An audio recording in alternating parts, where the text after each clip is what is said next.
This narrative delves into chilling experiences the narrator endured involving a family connected to one of America's most infamous criminals and a harrowing situation that pushed their bravery to the limit. I used to be best friends with the youngest daughter of Joseph DeAngelo, a man more widely known as the Golden State Killer. Even saying that aloud still feels surreal. Growing up, he was just a distant name, some estranged father my friend hardly ever mentioned. I had no idea who he truly was or the atrocities he had committed, and I suspect I wasn't the only one in the dark about it. Looking back, the most unsettling part is realizing how close I was, not just indirectly through his daughters, but also unwittingly crossing paths with one of the most infamous predators this country has ever known. My childhood was far from dangerous.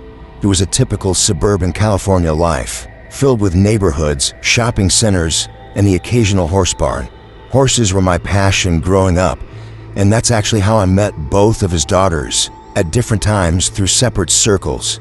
I met the youngest daughter in junior high, and we quickly became inseparable best friends for a time. Like many friendships at that age, we gradually started sharing bits about our families. She was fairly open about her father's absence. He wasn't really part of her life. The rest of her family distanced themselves from him, leaving her as the only one who kept some kind of contact.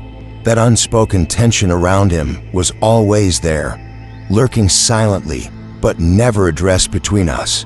Early in our friendship, my mother and I once drove her to his house. I never stepped inside. We simply watched as she walked up to the door. Coincidentally, that house was in the same neighborhood as my cousin's, which back then felt unremarkable. But now, remembering how close we really were is downright eerie. As high school came and went, our paths naturally drifted apart. However, we reconnected in early adulthood and even saw each other socially. At one point, I introduced her to my roommate, though that situation eventually spiraled and became the final thread that severed our friendship for good. Years later, I met DeAngelo's middle daughter separately, once again through horseback riding. She was close to my trainer, and we became friendly riding companions. We remain connected on Facebook, but have never spoken about her father. I've always assumed that the chapter she prefers not to revisit, and honestly, I don't blame her. What sticks with me most, and why I feel compelled to share these memories, is what happened long before anyone really knew who Joseph DeAngelo was. At the time, I couldn't fully grasp it, but years later, as details about him surfaced, the gravity of that past encounter settled heavily on me. About 15 years ago, on my way to meet my trainer for a riding session, I stopped at a gas station that always stood out to me because of its unusually large, oddly spaced layout. The lot was nearly empty, aside from a few employees inside the small store. Across the lot, several pumps away, a tall, older man caught my attention. He didn't seem threatening at first, and I thought we wouldn't cross paths. Yet as I filled my tank, he made his way toward me and struck up a conversation about horses. He asked if I rode, where I trained, and used a handful of equestrian terms, enough to seem familiar but not genuinely involved. I answered politely at first, but unease crept in as his questions grew more personal, probing about my training and destination. Then, casually, he mentioned his daughters once rode around here. In our small horse community, that was a familiar concept. When I asked their names, he said those are my old friend and her sister. Suddenly, everything clicked. I realized this was Joseph DeAngelo himself. Knowing who I was speaking to lower my guard a bit, perhaps this was just a socially awkward father trying to connect over a shared interest. I mentioned that I was once best friends with one of his daughters. After that, his tone shifted. He stopped being so probing and became less insistent. We exchanged a few final words before I excused myself and returned to my car. Driving away, I felt a strange mix of relief and lingering discomfort. At the time, it seemed like a strange but harmless encounter, one of those odd moments life sometimes throws at you.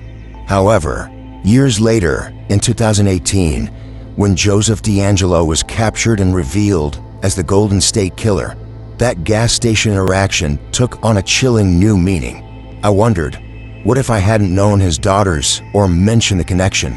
Was he merely curious, or was he assessing me for something more sinister? The what-ifs haunt me, underscoring how close I unknowingly came to danger that day. When I was in 7th grade, I faced relentless bullying that followed me everywhere, on the school bus, in the cafeteria, and throughout the school day. The constant harassment wore me down until I decided I had to make a change. Refusing to take the bus anymore, I opted to walk 3 miles to and from school each day. It wasn't an ideal solution, but it was my way to escape the torment. Most of the route was a long, straight sidewalk along a busy road, which felt safer than riding the bus. My dad didn't see any issue with my walking, and my mom never knew about it. I didn't want to burden her with more worries. This became my routine for over half the school year, and though I wasn't particularly fit or athletic, I adapted to the daily trek. One afternoon, halfway home, I noticed a car pull over about 100 feet ahead. It looked familiar, like my dad's car, so I felt a surge of relief, thinking he was there to pick me up. I smiled and jogged toward it, eager to rest, but as I got closer, details started to feel off. The car's interior was red, not tan like my dad's, and the driver's hair was darker and thicker. Yet exhausted and longing for a reprieve, I dismissed these red flags. Without hesitation, I swung open the passenger door, tossed my backpack inside, and slid into the seat.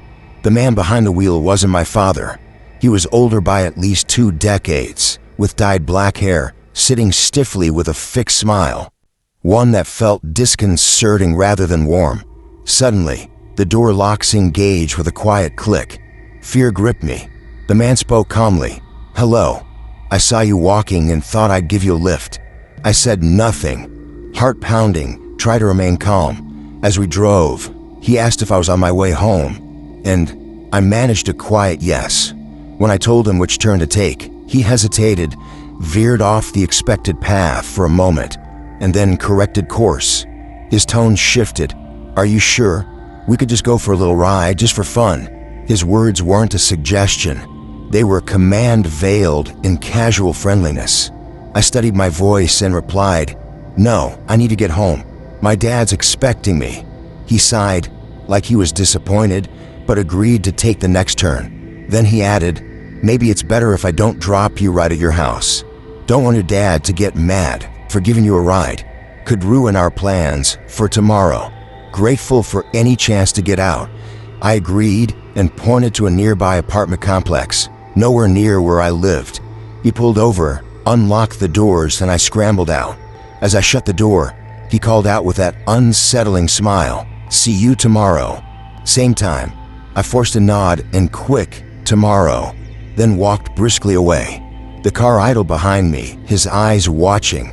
Turning down a side path out of view, I finally heard the engine rev, and when I glanced back, he struggled to turn his car, but waved before disappearing. My heart was racing as I ran through backyards and hid, terrified he might circle back. After what felt like an eternity, I finally made it home, locked the door, and collapsed, overwhelmed with disbelief that I was safe. Later that night, I told my parents. My mother insisted my dad start picking me up every day. Though skeptical at first, my dad eventually agreed. I never saw that man again, but the experience left a deep scar and an enduring sense of the dangers lurking just beyond the familiar. I grew up in the South, surrounded by picturesque landscapes untouched by sprawling concrete. Yet, for a teenager craving excitement, the absence of popular hangout spots meant improvising plans with friends and hoping for a memorable night. Late night drives became my solace, a way to clear my mind with music blasting, the rhythmic hum of the engine carrying me through quiet country roads. These back roads were the perfect blend of beauty and eerie solitude, especially around 2 a.m., when a world felt suspended. One summer night, probably in July or August, I set out on one of these familiar nighttime cruises, carefree and fully immersed in my own world. The previous evening had brought violent storms, so severe that my family had taken shelter fearing a tornado, though thankfully it never came. The aftermath lingered, and as I approached a secluded park at the end of a long, desolate stretch of paved road, I noticed a fallen tree blocking the loop's exit. It wasn't massive, but it was enough to prevent my car from passing through. With limited experience behind the wheel and the road's dangerous curve in mind, reversing all the way out seemed too risky. Instead, I decided to back up onto the grass, attempting a three-point turn ahead back the way I came. The grass was soggy and muddy thanks to the recent storms, and when I tried to pull back onto the road, my car's rear tire spun helplessly, stuck inches from freedom. Panic curled in my stomach as I realized I was stranded, far from home and human civilization. Relief came with a quick glance at my phone. I had service. I called my parents, explained my predicament, and despite their frustration, they promised to send a tow truck. Being about 45 minutes away from home and knowing their sedans couldn't help, I resigned myself to a long wait. As minutes ticked by, I tried to distract myself by scrolling through social media, but gradually the stillness around me grew oppressive. I noticed for the first time a field adjacent to my car that was teeming with deer, no less than 40 grazing just yards away. Their reflected eyes shimmered in my headlights, casting an uncanny glow across the darkness.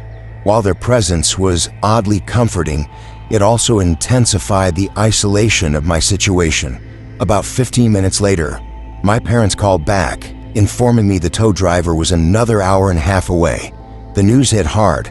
I wished the night would pass quicker, so I locked my doors and leaned back for a nap. But I woke abruptly, gripped by an unsettling sensation of being watched, as if invisible eyes were tracking my every move. I scanned my surroundings in the pitch black, searching for any sign of movement. My pocket knife was now in my hand, a flimsy protector against an unseen threat. Across the field, the deer that had been casually grazing moments earlier suddenly froze. Every one of them faced the same direction, motionless and alert, as if sensing something I couldn't see. Turning on my high beams, I peered into the darkness beyond the tree line, but nothing emerged. Even a honk from me failed to rouse their attention. Then, just as suddenly as they turned, all the deer bolted away from the woods with a collective urgency that sent chills down my spine. Heart hammering, I remained vigilant for what felt like an eternity, every shadow seeming to stretch with menace. Finally, bright lights pierced the tree line. The tow truck had arrived. I leapt out, breathless, and explained my eerie experience to the driver, who assured me it was probably just a bear or a bobcat, creatures more afraid of humans than we are of them. He carried a shotgun for just such occasions. He skillfully bulldozed the fallen tree aside and soon had my car unstuck. Still shaken, I kept my eyes fixed on the field, unable to shake the feeling of unease. As we began to leave, I caught sight through the rearview mirror of a man stepping out from the shadows at the tree line's edge. He slowly walked into the road and stood there, staring at us. My breath caught, and tears welled in my eyes from fear. I couldn't make out his features, nor did I want to. The fact that he'd been there the entire time, silently watching me, terrified me beyond words. I imagined him having observed my every panic-stricken move, perhaps even lurking close enough to see me as I slept in my car. The figure remained motionless as we drove away. Doubts and fears flooded my mind. Was he alone? Were there others hidden in the darkness? Should I have drawn attention with my horn? But all I wanted was to escape. Once safely back on a two-lane road, I sped past the tow truck, driving recklessly at over 70 miles per hour, running stop signs and lights without a second thought. My sole focus was getting home. I collapsed through my front door and quickly apologized to my parents, though sleep eluded me that night. I scoured the internet for reports of suspicious activity or encounters in that area, hoping to find some explanation. The most plausible theory was that the man was a squatter or homeless individual living in the woods nearby, something not uncommon in rural areas. but the unknown still haunted me. What if he wasn't harmless? What if his intentions have been far darker? Years later, now safely away and living elsewhere, the memory still unsettles me. I never returned to that park, nor did I continue my late-night drives.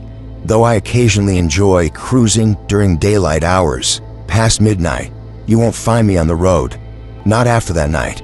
Reflecting on these stories, it becomes clear how delicate the boundary is between everyday life and lurking danger. Whether it's unknowingly interacting with a notorious criminal, narrowly escaping a frightening abduction attempt, or feeling watched and vulnerable in the dead of night, these experiences remind us how easily ordinary moments can shift into something sinister. Often, the full weight of these dangers isn't understood until much later, underscoring the importance of awareness and caution in our lives. If these stories captured your attention, please make sure to subscribe, like, and comment below. I'd love to hear your thoughts and experiences. Feel free to share them.